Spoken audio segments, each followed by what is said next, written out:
acknowledge the Ngunnawal people and a number of people who are the traditional custodians of the Canberra area where I'm speaking from. I pay respect to the elders of all Australia's Indigenous peoples, past and present and emerging, and I'm grateful to learn from their wisdom and teachings. I also pay respect to the Indigenous people of the lands where you are participating in tonight's event. I would like to take a few moments for an opening blessing. I'm delighted that we have so many people attending this evening, 61 plus a group of people from a monastery, and that we have this opportunity to gather here as a group of AABCAP friends and counselors and therapists with one common desire, and that is to hear the sufferings of this world in a truly genuine way in order to be helpful. I'm grateful that we have a teacher tonight who will share with us how to do so. I invite you all to take a few moments to reflect on your own motivations to become a deep listener. As we sit where we are grateful that we have the opportunity to help others. And we are thankful for Bhante's offer to share his skillful means.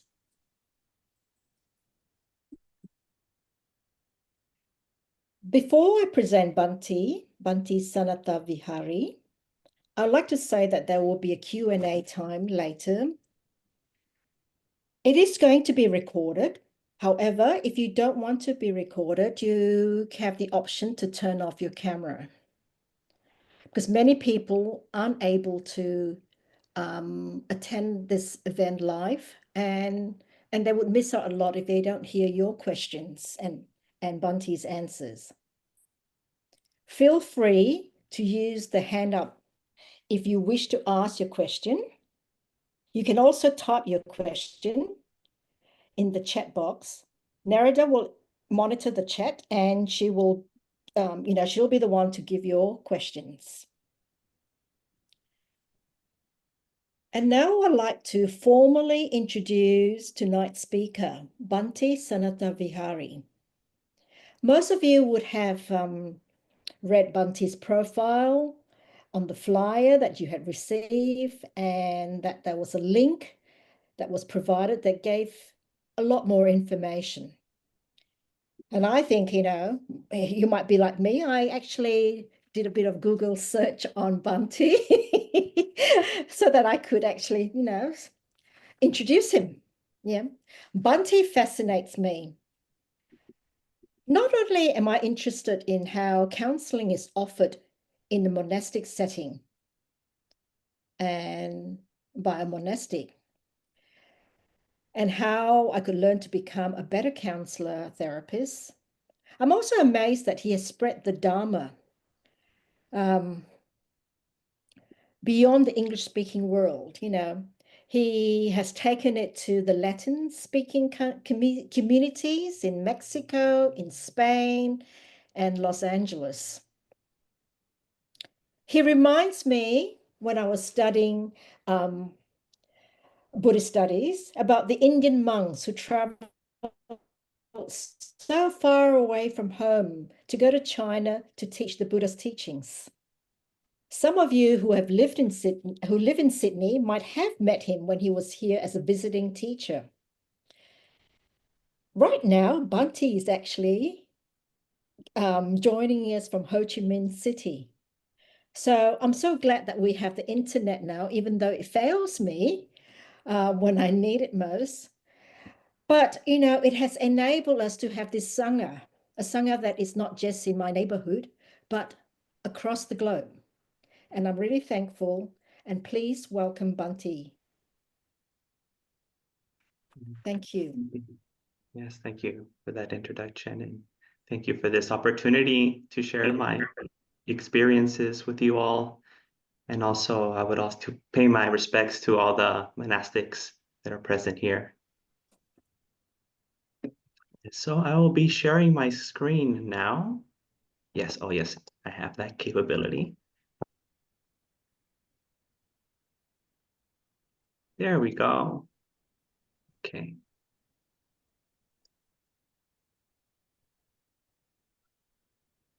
So today I'm going to be focusing on my practice of deep listening. It's something that I stumbled upon.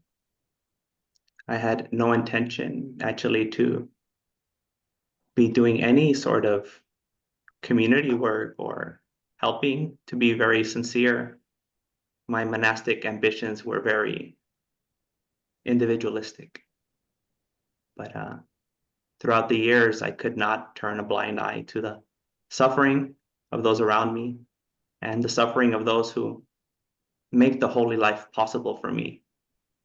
And thanks to their invitation and thanks to their trust, I've been found myself in this, kind of unique, unforeseen position. In the beginning, I tried to fix, I tried to help, I tried to do something, but there was nothing that I could do. There was nothing that I could do. And that hurt a lot. People that are so close to you, people that you know so much about them, and their situation for some reason just cannot be changed at this time, or they don't want to change. So what do we do, right? What do we do when we can't do anything? That's what I'm going to be focusing on today.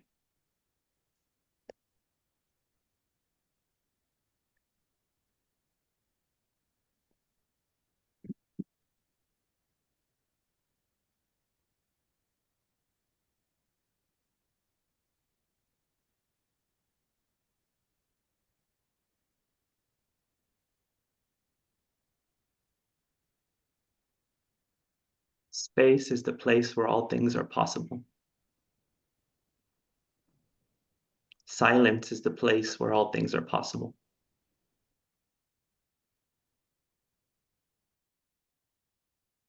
I came across this teaching of emptiness, or paying attention to space, minding the gap. What is between the words, between the sounds, between the messages, between the two people sitting together or more?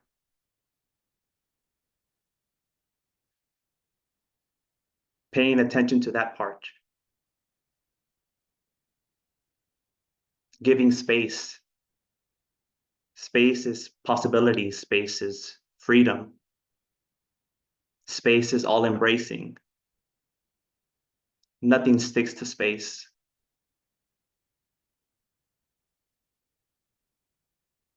This has been my principle or foundation for deep listening.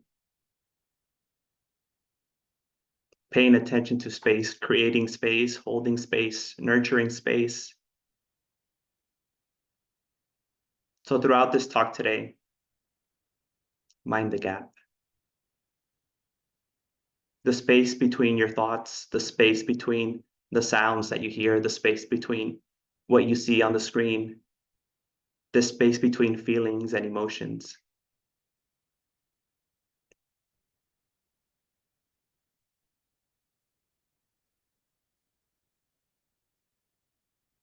So nowadays, or for the last 2 years, I've been offering deep listening sessions online via the Calendly app. People can sign up and then we meet on Zoom for 45 minutes to an hour. There's no obligation in any way. There's no suggested donation or even a possibility for anyone to donate. This is something that I do separate, completely separate from my monastic life.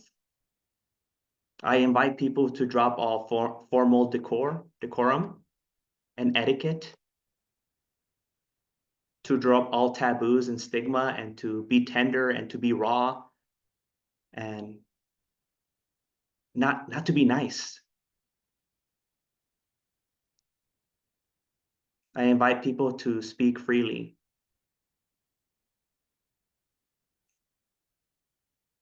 I remind people that deep listening is not a substitute for clinical psychotherapy, psychiatry, or any form of clinical or professional mental health.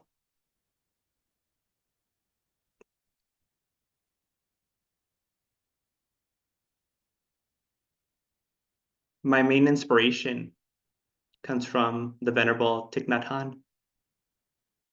About close to 5 years ago, when I started grad school, in one of my counseling classes, I was surprised to find on the recommended list of books to read Venerable Thich Nhat Hanh's book on the art of communicating. It didn't match any of the other books that were on the reading list. And it was one of my Latina professors, who actually is a immigrant from Mexico. So, you know, it was kind of very novel experience to see this book in the reading list. And when I read it, it just blew my mind. It was a radical perspective, and it helped me. It reinvigorated me to work through all that suffering and pain and listening to those who come to the temple. And then later in my internship as a psychotherapist, Thich Nhat Hanh talks about deep listening in many ways. He says it's understanding the other person and listening without judgment or reacting. It's about the person feeling heard and understood and connected. It's a beautiful quote here about the process. I am listening to him or her or they, not only because I want to know what is inside of him or to give him advice. I am listening to him just because I want to relieve his suffering.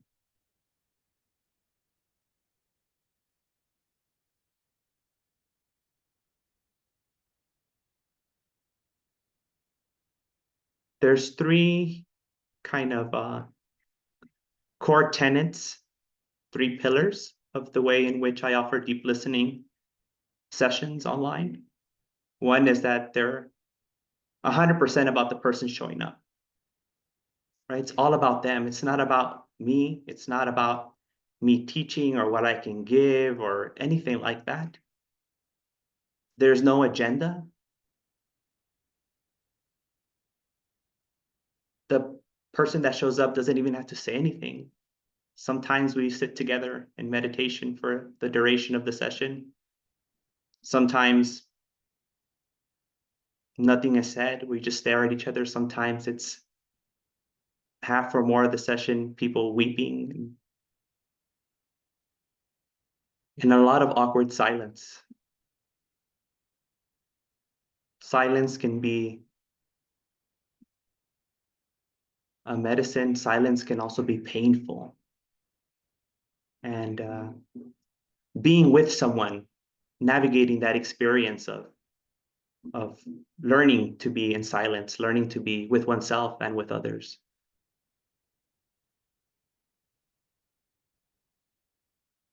And always honoring the person's, self-determination.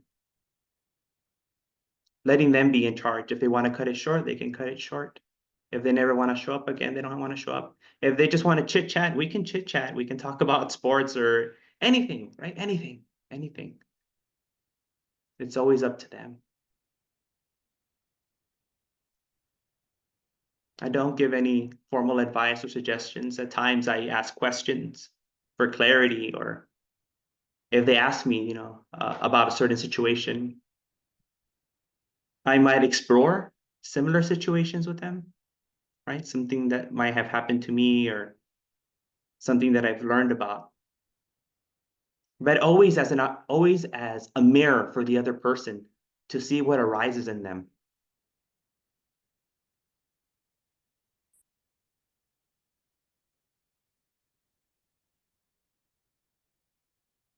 There's usually three ways in which I invite the person to kind of navigate this space with me. One is and this is actually the most common one, where the person just kind of gently releases whatever coming out of their heart and mind during the session. Another one is where we kind of do a little waltz. We go back and forth and side to side together, sharing experiences. And the other one is the one I shared with you earlier, which is about just sitting together, whether it's in formal meditation or just sitting in awkward silence.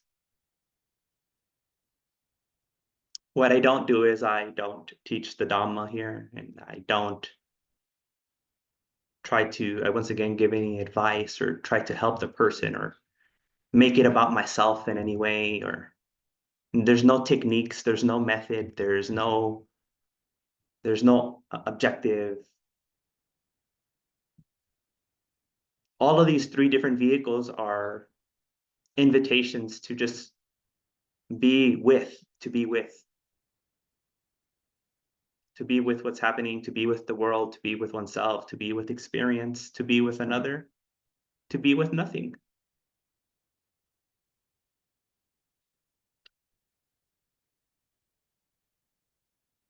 And today I want to focus more on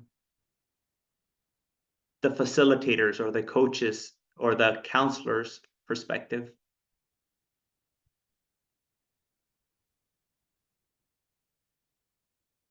To me, the real power of the deep listening sessions comes from the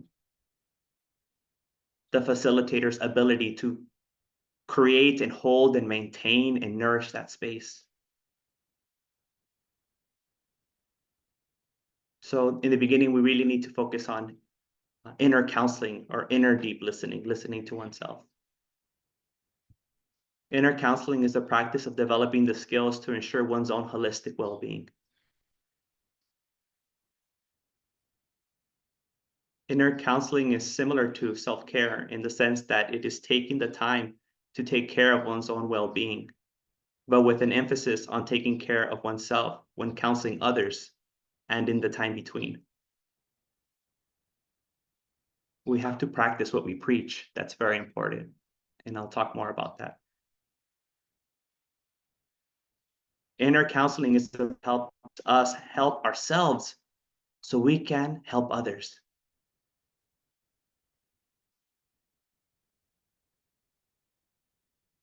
First, we have to listen to ourselves. In this way, one abides observing the body as the body internally, or one abides observing the body as the body externally, or one abides observing the body as the body both internally and externally. Same goes with feelings. Same goes with mind. Same goes with Dhamma. We need to develop our introspection, our ability to look inside.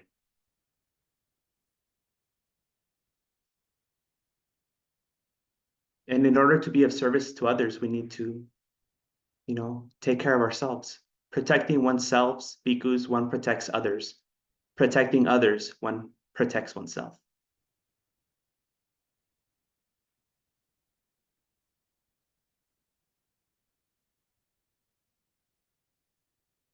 So I found in my practice of deep listening, especially on working with inner counseling, listening to myself, these kind of 3 dimensions three dimensions that help us and assist us in deepening our deep listening.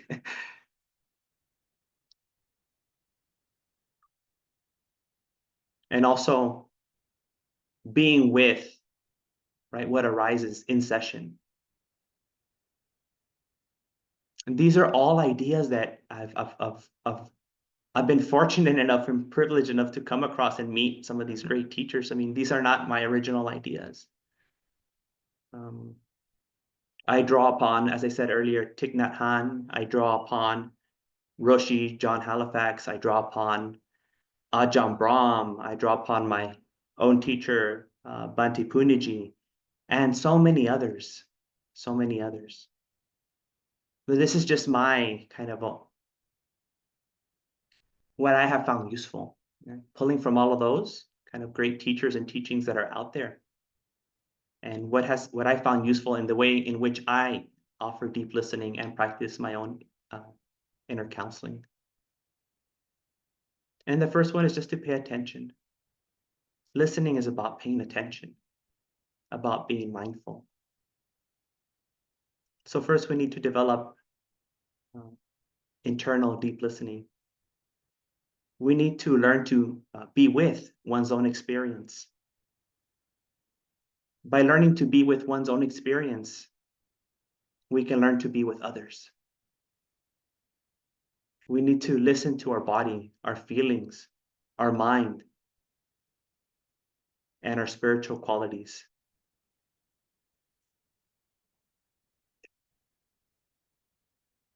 And we can do this by practicing, as I said earlier, satipatthana, and really focusing on the beginning of sati, of mindfulness, of attention, right? Of specific things, but also in the wider context, right?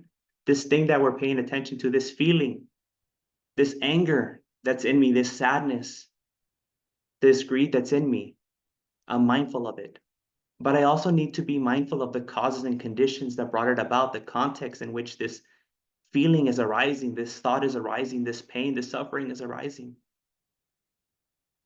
That's the sampajana. So understanding both of these things, the feeling, the thought, whatever it is that is causing pain and suffering, and the context in which it is happening. But we need to look inside. And when we look inside, we will see things that are very painful and difficult, things that are out of our control. How will we view these things? How will we be with these things? How can we hold these things? How can we navigate?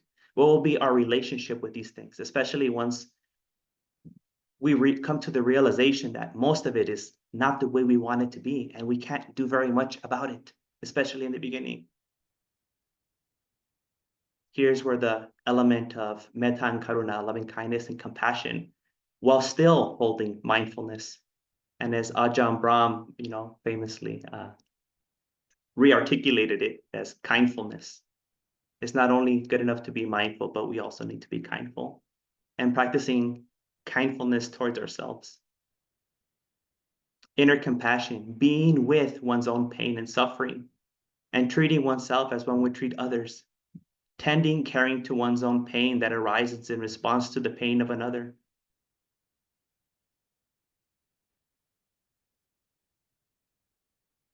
How does the caretaker take care of themselves?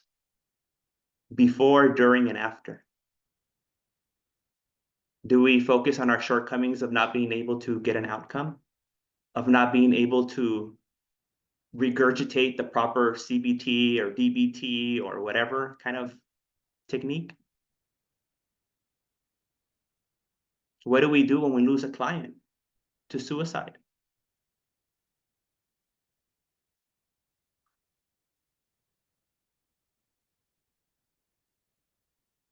We need to take care of oneself. We need to protect ourselves. And that's by tending to our own pain and suffering. So it shows up in many ways, It shows up as lust and greed and anger. It's not always sadness, pain. and any kind of disturbance of the mind, anything that shakes the mind. There's where we need to be kindful.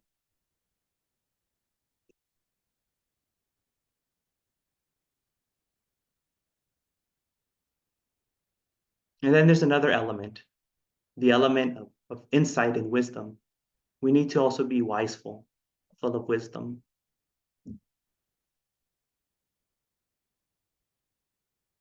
For those of us that have been drawn to helping others who really feel the pain of others, it can become overwhelming. And over time, we might feel hopeless. We might fall into what I feel like is misnamed, this thing they call compassion fatigue. How do we hold that, right? How do we hold years of work, that kind of same thing happening over and over again and not really seeing the results that we want?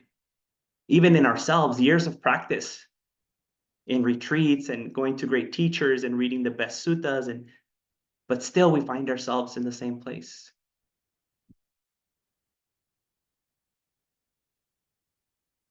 We need deep understanding, an understanding that transcends our kind of everyday experience. We need insight. We need to kind of ground ourselves in the three characteristics of reality. We need to learn to be with uncertainty, be with powerlessness, and being with unfathomable injustice. Or we can say like incomprehensible suffering. Here's where upekkha comes in. Equanimity. Not closing ourselves off, not being indifferent, not becoming jaded, not becoming cold, not becoming callous. But once again, space. Creating more space. Space to hold all the suffering, space to hold all the pain, all the injustice. Understanding that all things are out of our control, unstable, anicca. We're powerless because they're not us, anatta. And the deep suffering that arises that might seem unfair from a kind of mundane perspective. We need to understand that all beings are the creator, the owners of their actions.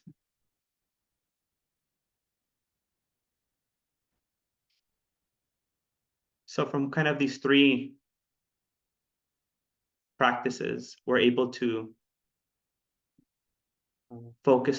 not focus on fixing, not focus on helping or doing. These are all things of, us wanting to impose our will on the world, on the universe, on a person, on a system.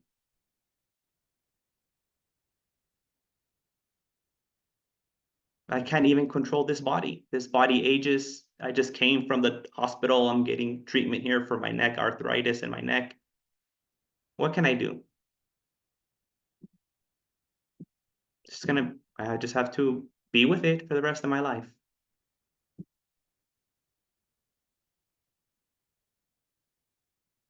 I want to share some beautiful words that really, I think, really get to the essence of what I'm trying to touch upon here in deep listening.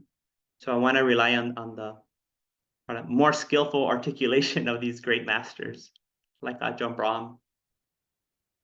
In his book, Kindfulness, he says, "When I teach meditation, I like to begin at the simple stage of giving up the baggage of past and future. You may think that this is an easy thing to do, but it's not. Abandoning the past means not thinking about your work, your family, your commitments, your responsibilities, your good or bad times in childhood, and so on. You abandon all past experiences by showing no interest in them at all. During meditation, you become someone who has no history. It becomes unimportant whether you are an old hand at meditation or just a beginner. As a person of no history, you do not think about where you live, where you were born, who your parents were, or what your upbringing was like. All of that history you renounce.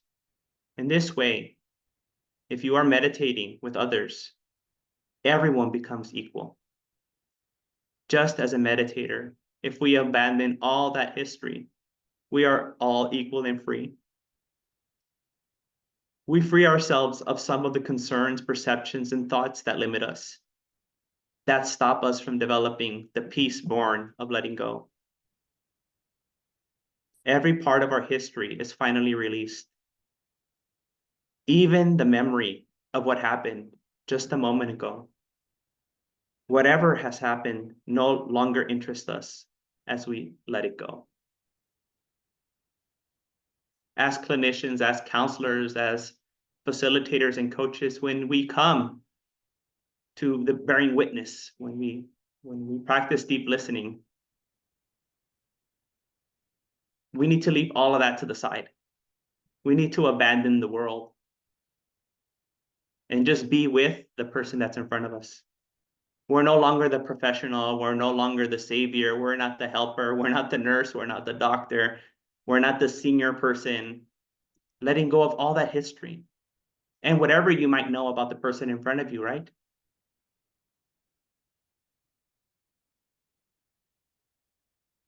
I've had to practice deep listening with someone who admitted that they had murdered someone, with someone who killed their own father, and so on and so on, so many other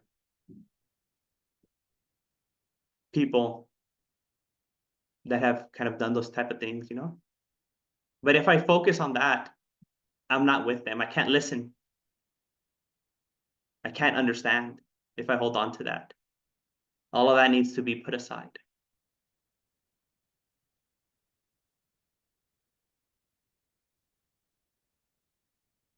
And I'd like to share some words from the Venerable Thich Nhat Hanh. Understanding suffering always brings compassion. If we don't understand suffering, we don't understand happiness. If we know how to take good care of suffering, we will know how to take good care of happiness. We need suffering to grow happiness. The fact is that suffering and happiness always go together.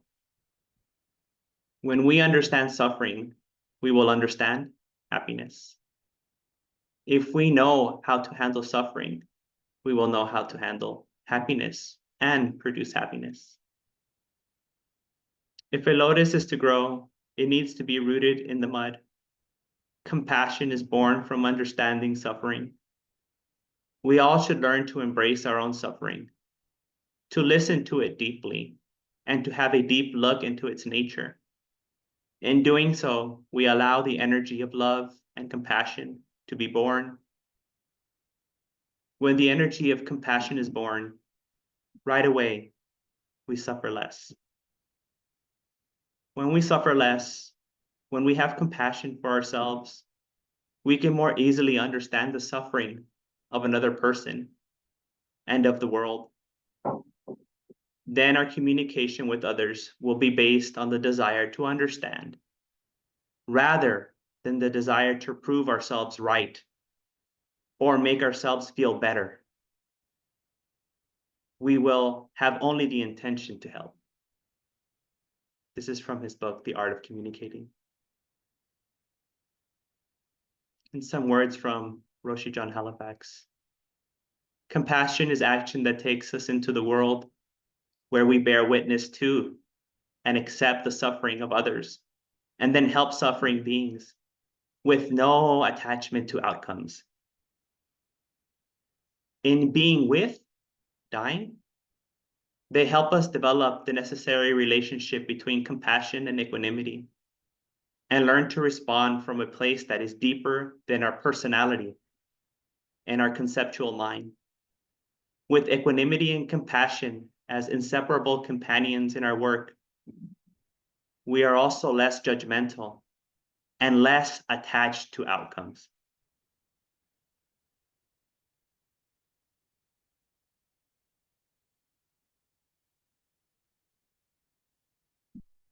So how does deep listening, differ from the usual way that we try to help and do things in the world? How do we go from this, unequal kind of relationship of the professional, the expert, and the person who is of lower authority or ranking in this situation, come to a more kind of balanced or equal position? My teacher talks about this. He says that this is the radical shift that the Buddha offers. My teacher Bhante Punjaji, in his book, Buddha, the Radical Shrink, says, however, Buddhist psychotherapy is similar to conventional psychotherapies in that the client is assigned a major role in the healing process, while the therapist plays a facilitative role. It is in making the paradigm shift that the therapist can help. The rest is the work of the patient, which often follows automatically. The therapist acts as a teacher rather than a doctor, and the patient becomes a student. It is also essential for psychotherapists who contemplate using Buddhist psychotherapy on their clients to find out how this knowledge can be successfully utilized on themselves and in everyday psychotherapeutic practice.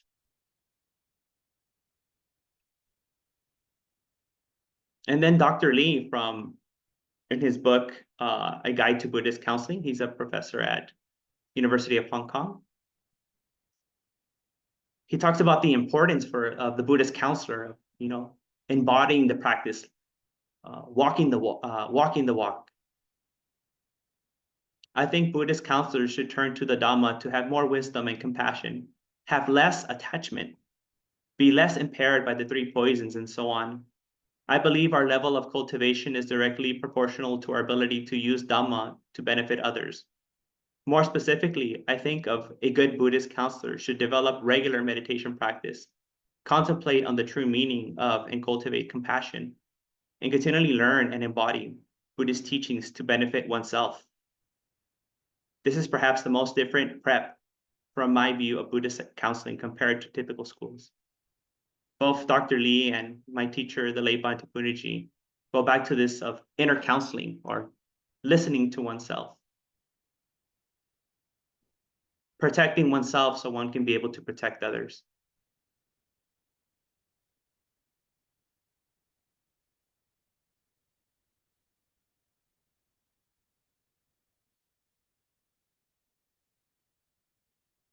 So how to practice deep listening? Maybe just in your everyday life, right? How can we integrate this into our everyday life?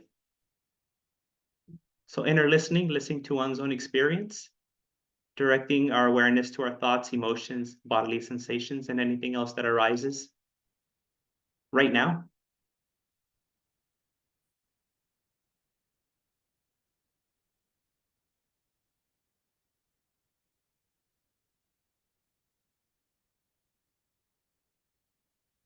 Dedicate time.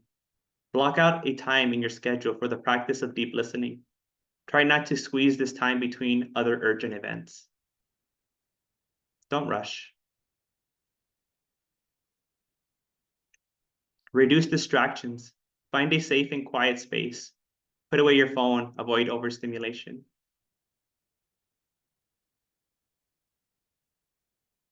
Working with urges. Notice your urges to check the time, move around, want to move, conversation along, want to fix and change things.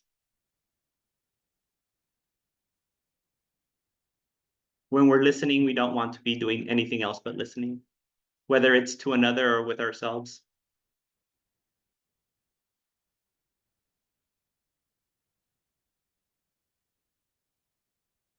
Some more tips. Give your full and undivided attention. That means when you're listening, you're not thinking about what you're going to say. You're not thinking of a experience that's similar to the person's, right? If they lost someone, you're not thinking about the time that you lost someone.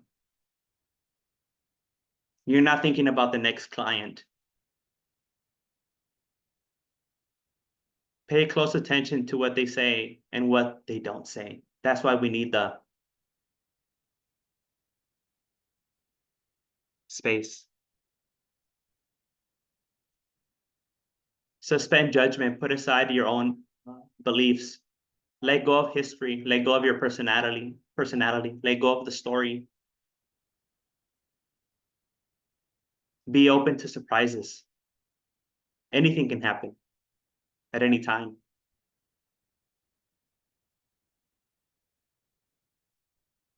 Be willing to learn new things about yourself too. How we might react, how we might respond to what the other shares with us.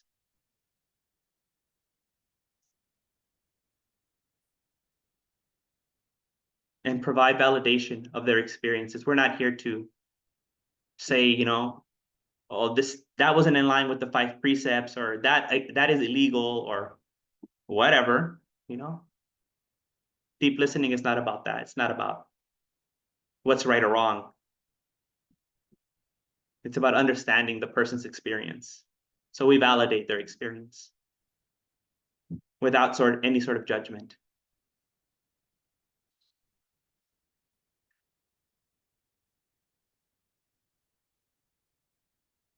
In closing, I'd like to share a quote from Venerable Thich Nhat Hanh.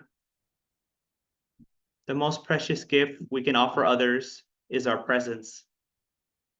When mindfulness embraces those we love, they bloom like flowers.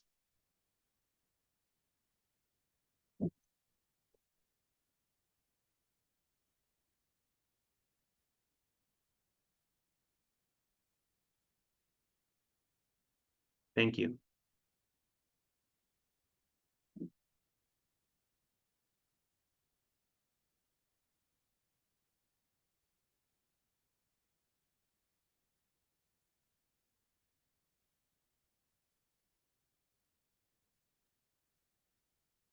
Thank you, Bhante. I think got opportunity for questions.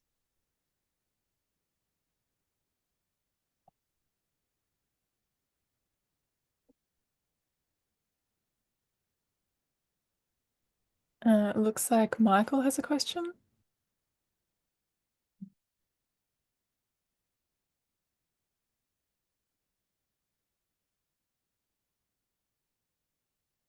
Michael You're has muted, to Michael. mute himself. Michael, you have to unmute. Done it. Mm. Thank you for a wonderful, wonderful evening, and it touched me deeply because I guess this has been the last 15 years of my own practice has been about that. And question time allows me to ask a question which has been troubling me for 10 years, 15 years. Early on, you said something that resonated for me. You said, when we listen, be careful about making it about ourselves. And that, of course, is critical and crucial. And the importance of the actual title of this talk that you've given is moving from fixing to being. So pushing it aside. And once that is fundamental, here's the problem. Your third slide, you gave a quote from Thich Nhat Hanh, where he says, I want to relieve the suffering of others. That's why I listen. And here is my problem. My problem is because at that moment, his wants and his needs intrude. Mm. And that's the problem for me. How do I continue? How dare I ever offer somebody anything? Because how can I know that that's not my need to give or to offer that intrudes? And this quote where he openly says, I want to relieve the suffering of others, I can't square it with how do I keep my needs out? That's my question. Yeah, that's our paradox. You know, that's like our koan. That's something we need to sit with for the rest of our lives.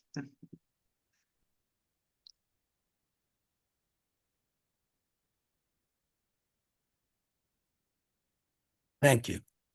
Yes.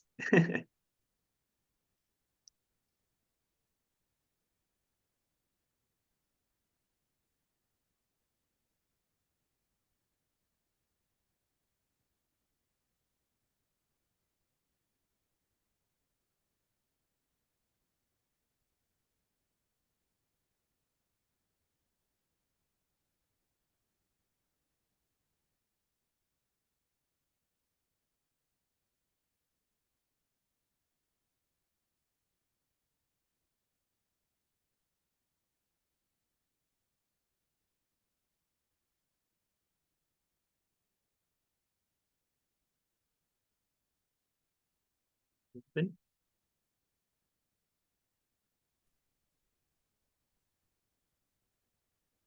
We have another question from Robin. Thank you. Actually, not really a question. I just wanted to express my deep gratitude to you, Bhante, in a real experience of that sense of space that you gave us in your talk, leaving space for us to be able to stay with what was coming up for me. I'll talk for me. And that space to allow that to be okay. A very deep experience, a very moving experience. So thank you very much. Thank you. Now we have another question from Simone. Venerable, thank you very much. I found that a very moving talk and have feel a real resonance with what you're describing there about how we can be with ourselves, first of all, and then being with the other person who we have are able to witness in that moment. I'm just curious if you feel to speak to, I appreciated your positioning that this is not a replacement, but maybe can walk alongside the more biomedically modeled approaches, psychiatry, clinical psychology, etc. What's been your experience when you maybe speak with mental health practitioners about your approach? Is it embraced? Is it challenged? What have you found from talking with folks who are doing this as their work and perhaps have a different approach of fixing, etc.? You know, I would have to say virtually everyone has liked it, you know, and they've been very open to it. But the reality of the way things work in the world is not this, right? There's like quotas, there's insurance, there's, you know, all these things that happen there. So most people resonate with it, and they, to some extent, apply it into their practice, but they can't fully do it because they're not allowed, right? Like that's not the system, that's not the world that we live in. Right, that's not the world that we live in. So, I mean, to the degree that they can apply it, maybe just for themselves, maybe deep listening just becomes for the therapist themselves, right? So they can better serve the other person. Yeah, because even in my internship, I felt this pressure to perform, you know, like all this kind of in the notes, you have to do all the notes and all that kind of stuff, and meeting with the community health center, so like the social worker, and then meeting with the nurse and meeting with the doctor, and then performing sharing cases and all that stuff. It's just a lot of performance, right? So much performance, some of it very practical, some of it a little bit theatrical, to be honest. There's some theatrics even in professional circles, right? You're trying to sell things, sell yourself, that you're a competent practitioner and whatever. I mean, and right, to get clients, you need to sell yourself to an extent too, right? If you're in private practice, like, so there's all those things, right? So we can't wait for a perfect world, you know, to the extent that you can incorporate in these elements. I found a lot of people have. I was invited by one of my friends from grad school about 2 years ago to give a talk to other therapists and counselors in New Jersey. Yeah, I was in New Jersey.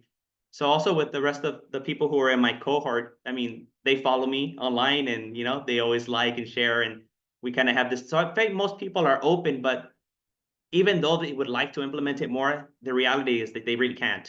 It's not possible.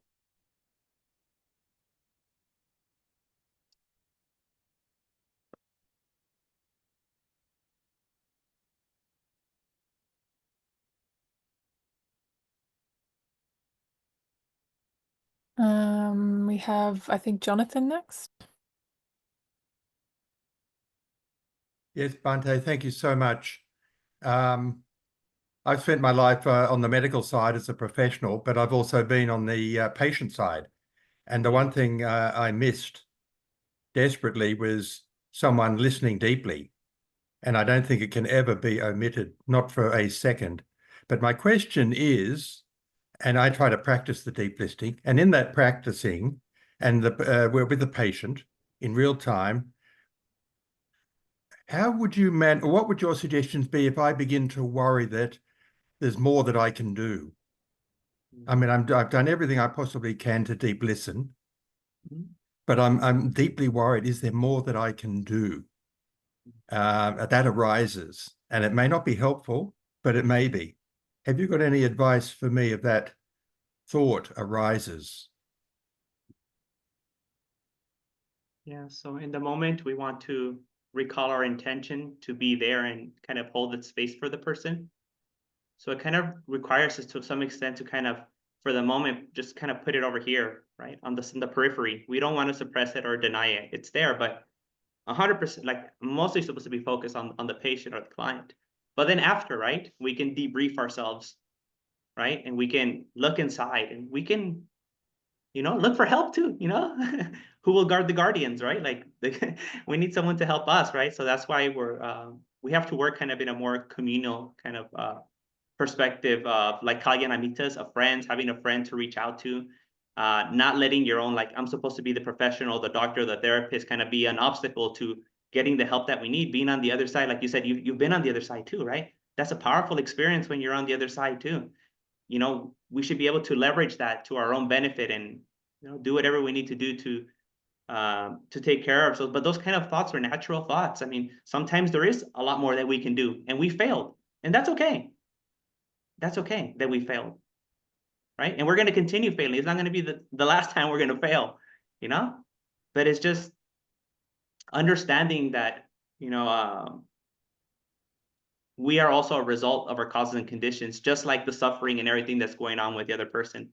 So there's where that inner counseling part comes in, right?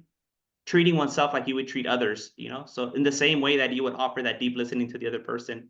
And if they were to make a mistake or fall short, you know, how would you treat them? Oh, it'd be very embracing, very kindful, very mindful. Then we just have to do that for ourselves, but it's a lot easier said than done, right? We're kind of hypercritical, especially when we're supposed to know. We're supposed to be the person who knows here and the person who's helping.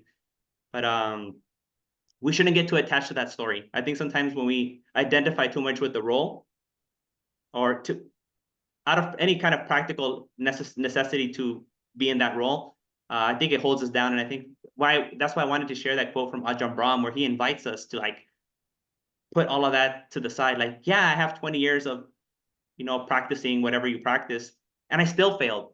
That doesn't mean that those 20 years were a waste of time, right? And we should expect more failure. So kind of holding that that compassion when we fall short. But I have to admit that it's painful. It hurts your ego.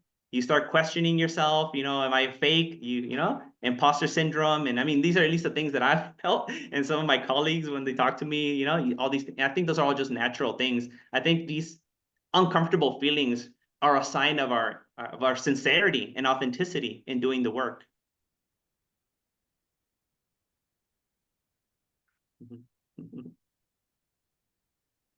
Just have a question from the Newbury Monastery. With this method, how do you evaluate progress of the person you are listening to? Mm-hmm. So there's no progress here. There's no progress, right? Progress is linear, right? Like that means it's narrow. That means it's constricting. So very few things can happen when we want progress. But when we have space, there's an infinite amount of possibilities. It's not that progress won't happen, but when we're looking for progress, we limit progress to certain parameters.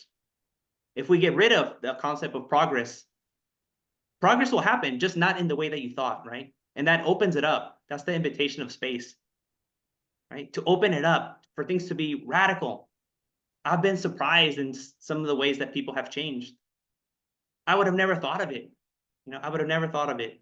But if I would try to fit a person into, you reach step 1, then step 2, outcome 1, outcome 2, reduction of these symptoms, quality of life, like, and that becomes more complicated when you live in a like multicultural society. What does good mean? What does well-being mean? Like to every different ethnicity and religion, it means a completely different thing, right? And for us as a therapist, our concerns may not be the client's concerns, right? It might not be the same thing. So yeah, I just find all these things very limiting. And it's not that, we're not inviting progress, but we're just not trying to encapsulate it or put it in a box or, put it in a concept. It's just kind of very organic and free-flowing.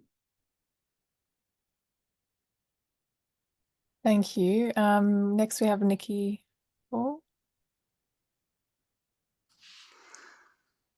Hello, Bhante. Thank you very much. A few times throughout your talk, you used the expression sitting in awkward silence. For myself, I prefer to sit in comfortable silence.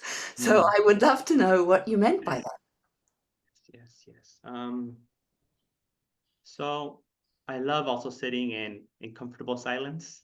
That is my preferred silence, but how can I say, things arise in oneself that are not comfortable, then we have to work on being comfortable with it. Instead of trying to, there's a tendency to kind of want to soothe it sometimes, right? Like we fall into this kind of like applying a remedy. Like there's pain, now I need to apply this meditation or this technique. There's anger, now I need to apply this meditation or this technique, right? We fall into this kind of mechanical process of not, because we have no experience in remaining in awkwardness, remaining in pain, remaining in suffering, remaining in uncertainty. We always want relief, right? Instant, now, give me the painkiller, give me whatever, I don't want to deal with this. So we need to learn to be with awkward silence means being uncomfortable. Learn to be uncomfortable. And then you'll be comfortable in the uncomfortable, right? But you have to be in it first. Yeah.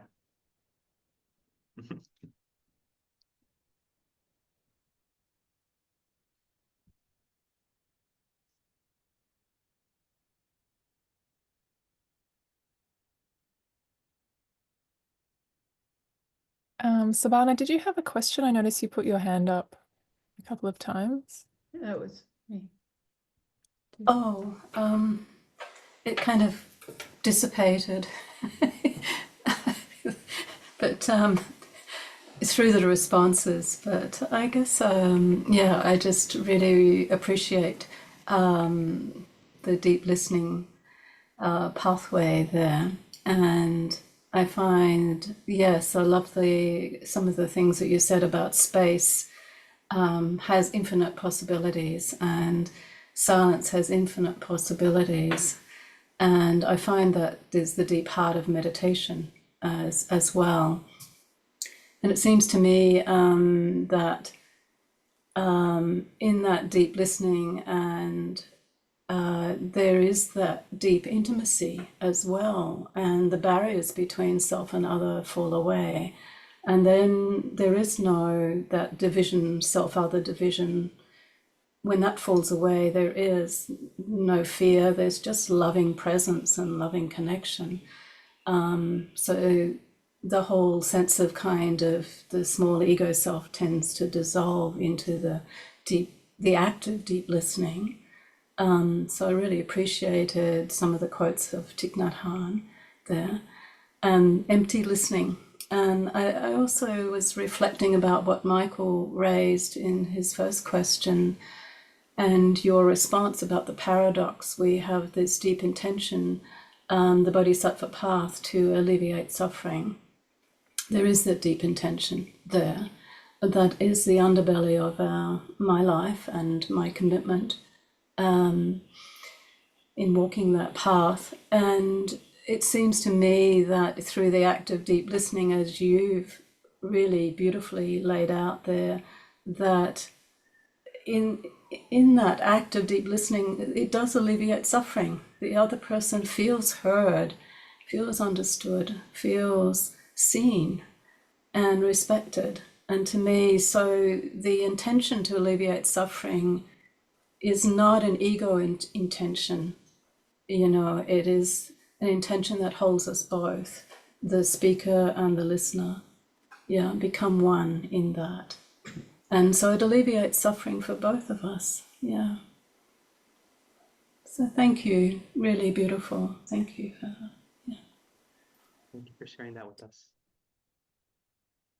We also have it's a comment, but could be a question around holding both the urge to protect our mandated duty of care regarding serious matters such as suicide attempts with the intention not to fix. I can't see how to hold both of these.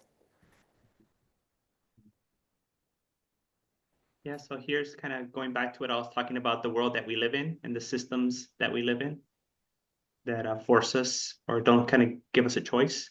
And for very practical reasons, we need to kind of work within that system. So yes, if you are mandated, you know, as a school teacher, social worker, medical professional, then you need to abide by it because you gave your word, right? In Buddhism, when you give your word, it means something in Buddhism. Buddhism, it has satcha, has power to it, right? Speaking the truth, being truthful has kind of mystical, transcendental quality. We need to hold ourselves accountable. So if we're going to take on these positions and we gave our word that we would abide by these, you know, rules and regulations, then we need to abide by them, right? It might be very uncomfortable for us. It may not be the most, kind of from a Buddhist perspective, the most skillful way to do. But here's where we find ourselves, right? Here's where we find ourselves. We gave a word. We gave a word to do this, and now we have to actually keep with that what we said. And you know, there's always all sorts of dilemmas, especially in professional settings, that you'll find yourself in. How it's very constricting. It's so constricting, but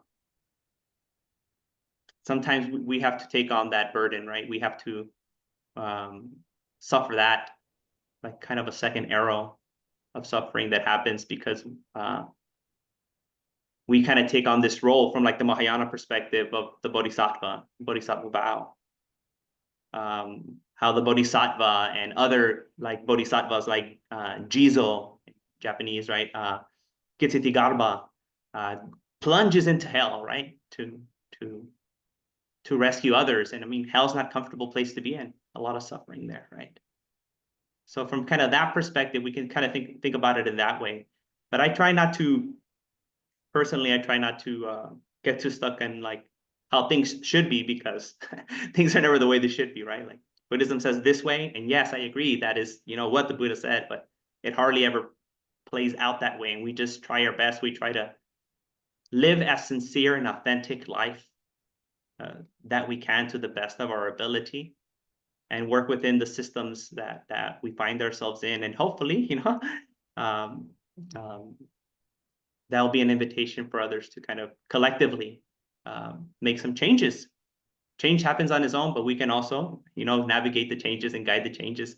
So like, you know, this organization here and these kind of conversations are kind of like the catalyst or the fuel for making changes outside of here, right? All of you are going to go back to your regular everyday lives. You're going to go to work. You'll share the things that you learn from here, maybe not only from my talk, but from other talks. And we have an impact, a ripple effect that goes out there, right? And hopefully through that kind of ripple effect, we're able then to kind of come back to the drawing table.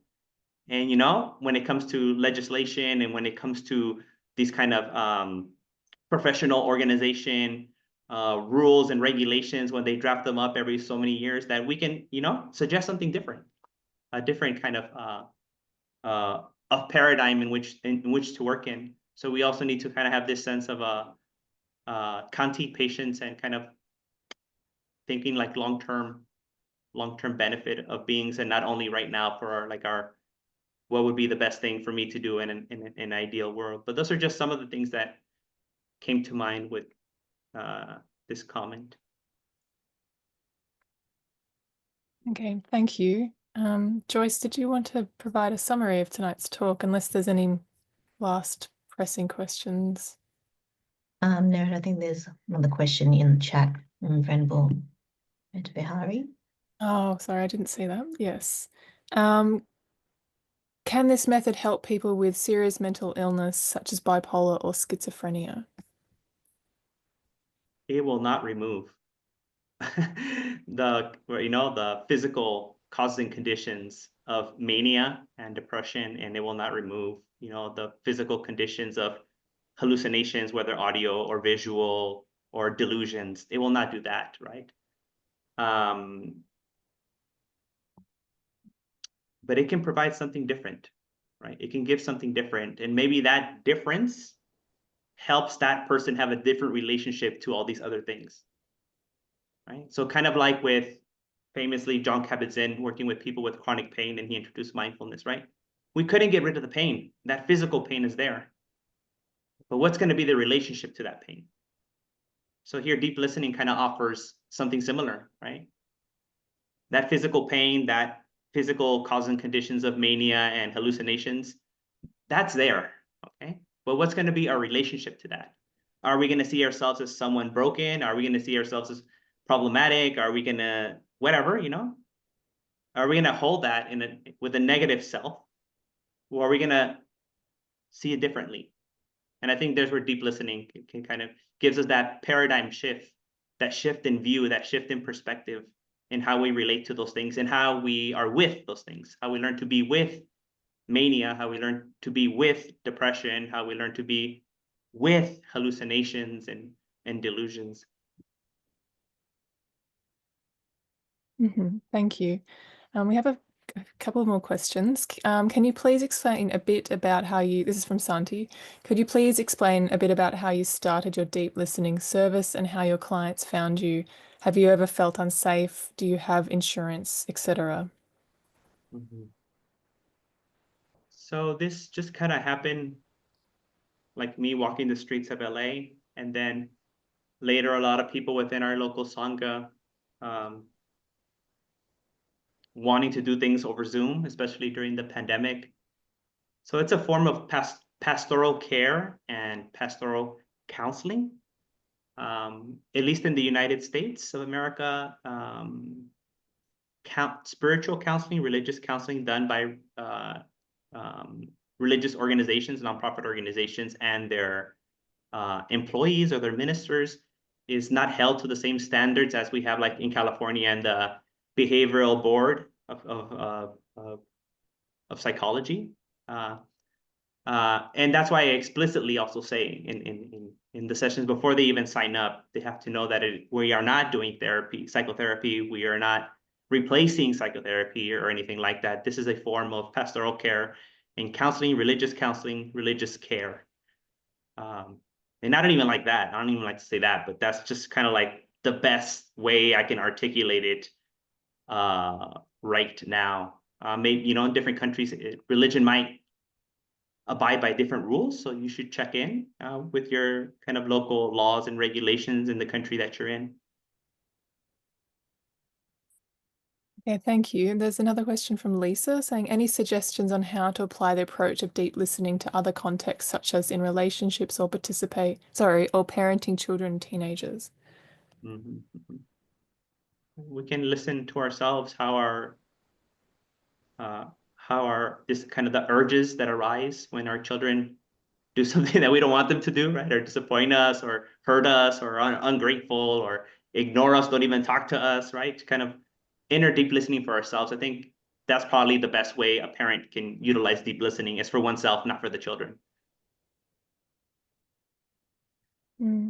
Thank you. And finally, do you have any insights into why Indigenous people are so much better at practicing deep listening and being spacious in their communications, such as silence? This is from Amy. I think it goes back to what I was talking about, us being trapped in this modern world and institutions, right? As long as we're in this whole system, right? And we're like the hamster on the wheel. And, you know, many Indigenous people haven't been fully integrated into this modern way of living. So they have a different perspective, right? They have that outside perspective in which there is more space, a lot more space, right? We don't have space. We fight for space. Space is so expensive, right? In Sydney, probably one of the most expensive places in the world to get space, right? So we're all fighting for space, but you know, they tend to have more space. But now even their spaces are being infringed upon, maybe not directly by taking their land, but their spaces are being polluted. The native species in their spaces are being attacked or at the point of extinction. It's, you know, how can we be with that suffering of, right, Indigenous people, where there's these kind of little beacons and islands of space out there in the world that we still have, but those are quickly disappearing too. So the only space, you know, that true refuge, like the Buddha said, that we're going to have is inside. You know, I think that's an unfortunate truth, you know, that's most likely to happen, that the actual space will be taken up or polluted or destroyed, and we're just going to have no other space but the space inside. We'll have to dwell inside. Okay, thank you. We might just wrap up the questions and move on to a quick summary with Joyce, who's from AABCAP also. Thank you, Bhante, again for sharing your wisdom. It's been really great to be reminded of some really fundamental elements of healing. It's easy to forget when you're a psychologist or a counselor, and we all have our mandates and obligations. But when you're in a healing space, you know, that therapeutic relationship relies so much on that deep listening. And, you know, it's something that we all inherently know about, but sometimes it's easy to forget. And it's been great to be reminded of the importance of silence and how things can emerge through that silence, and being in tune with what's going on internally for you as well, and recognizing, obviously we talk about self-care a lot, but the fact that we have to emphasize our own practice, and you know, we practice what we preach, as you said, requires that embodiment of mindfulness, and obviously being kind to ourselves and compassion towards ourselves. Because if we're, not that you're giving advice in your sessions, but often in our sessions we do. And, you know, is it something that we can actually practice ourselves, you know, to be able to help someone in a way that you would suggest for yourself as well? You talked a bit about the 3 different areas of building mindfulness, kindfulness, and wisefulness. And you quoted a lot from Venerable Thich Nhat Hanh, Venerable Ajahn Brahm, and also Roshi Joan Halifax, really great teachers in their own right, and how there's so much kind of overlap in the things that they're sharing as well. I like how you talked about how a lot of that wisefulness is about understanding that transcends everyday experience, because it's easy to get caught up in like the what's and the hows of things that happen every day. And I myself have experienced some really great therapeutic relationships with other psychologists, particularly when I first started. And it wasn't so much what they've advised, but it's that presence of having someone listen deeply and without judgment and without offering things that you haven't asked for. It's something we rarely get. And I can see a lot of attraction for people who want to make time to meet and chat with you, Bhante, because it's kind of a lost art that a lot of people don't get to experience these days. You gave some wonderful tips on giving full undivided attention, and sometimes some of the difficulties with that, and tuning into ourselves and our inner thoughts and experiences, and the urges we have to follow certain agendas and do certain things and advise certain things. And we had some great discussion and questions around some of the practical barriers to that deep listening. And that conundrum that was raised in the beginning around balancing that deep listening with that desire to help, because that desire makes you no longer in that present moment as well. And, you know, the fact that people are coming to you, to us, signifies they do want some kind of healing, some kind of help. So I think it's not something that we're imposing as such. It's something that they've invited us to support with. That's pretty much all I have in terms of a summary. And yeah, thank you again. It's been, yeah, really lovely to hear. I think there's a message here from Sin Sin. You want to do a little plug, Sin Sin? Margaret, just to wrap up, and maybe Margaret can also refer to that message. Okay.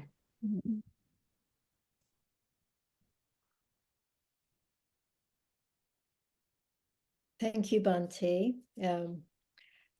I think, you know, it was such, it's actually quite a very heavy kind of topic. And I would hope that one day you actually run a workshop that we actually learn how to be a deep listener, you know, through practicing. And I know while you were talking, I was thinking about, you know, what it is like to be a reflexive counselor. And not just in my professional field, but also as a parent, as a partner, as a friend, you know, it cuts across all kinds of relationships, isn't it? And, you know, today I actually had a client who came in very distraught and asked me about this global crisis that we are in. And she looked at me as though I have an answer. And I said to her, I have no answer for you, but I hear you, you know. And I think that was the point where she felt, you know, yeah, it's okay. It's okay to pay me the fees, but it's okay to hear that I have no answer. And so I thank you so much. And I hope that we will get to meet you in person. And I think you're coming back on the 27th, you said. Was it 27th of April or May? May. May. Excellent. And will you be running meditation classes again in Crow's Nest? I'm not sure. I'll be doing some things. I'll be a little bit less busy this time. Oh. Well, thank you very much. And I'd like to take this opportunity to also let you all, everybody know about the events that are coming up. You know, the next one will be on the 7th of May. One of our AABCAP members will be giving a talk on, it was a really, really interesting topic. She's a therapist herself, and the title of her talk will be From Alienation to Connection, Finding Superpowers with the Buddha, how to use the Buddhist container to treat trauma's complexity. And that is that session is open to AABCAP members only. The newsletter will be coming out soon. It will be sometime late April. And we will be telling you about the events to be looking out for. And I'm hoping that, you know, we will be inviting other monastics from Mahayana, from the Tibetan schools, to come and share the teachings. And I would like to now take the opportunity to close this and to thank you again, Bhante, and we hope to see you back in Australia again, and go well in Ho Chi Minh and wherever else you're going. Thank you. Thank you, everyone. Hope to see you soon if you're in Australia. Thank you, Bhante. Thank you so much. Thank you so much. Hi, Bhante. Thank you.